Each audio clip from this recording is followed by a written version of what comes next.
तो का हाल है भाई लोग, उम्मीद बा कि अच्छा होलो। और आज के वीडियो में ह्यूज कंटेंट क्रिएट करता नहीं और बहुत मजा आयल बा। तो एंड तक वीडियो को क्लिप देखा लो।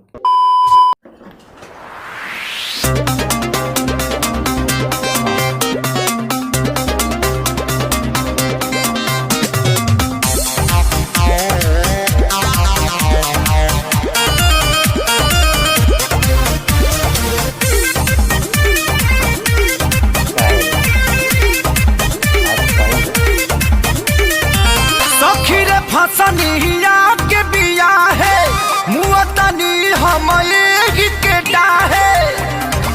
हे सखी सुना ना, सखी रे फसनिया के बिया है मुअतनी हम के डाहे। ई तो बिगड़ल मिजाज मन सोखा यारा समोसा के चोखा रगे भातर तसलाई के खोखा। यारा समोसा के चोखा रगे भातर तसलाई के खोखा।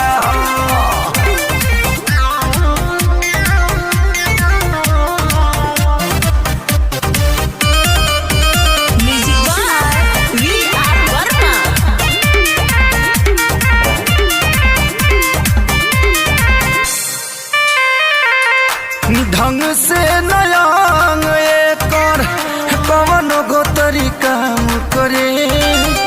एकरा से तो होला न कुछ हमरो के बदनाम करे।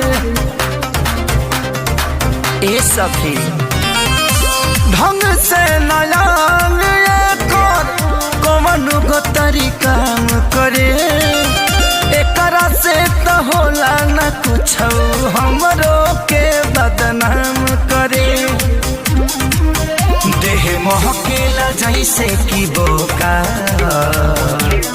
यारा समोसा के चोखा रहे भातारी तो सलाई के खोखा। यारा समोसा के चोखा रहे भातारी तो सलाई के खोखा।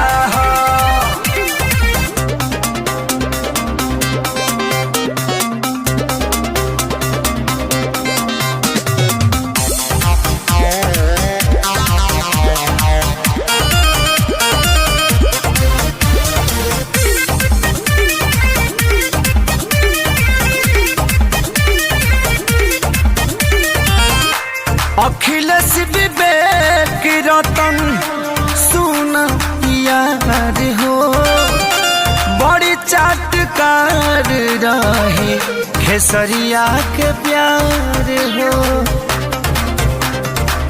ए हो अखिलेश विवेक रतन सुन यार हो बड़ी चाटकार रहे खेसरिया के प्यार हो। हे सखी अगुआ के देहली धोखा। यारा समोसा के चोखा लगे भातार तो सलाई के खोखा।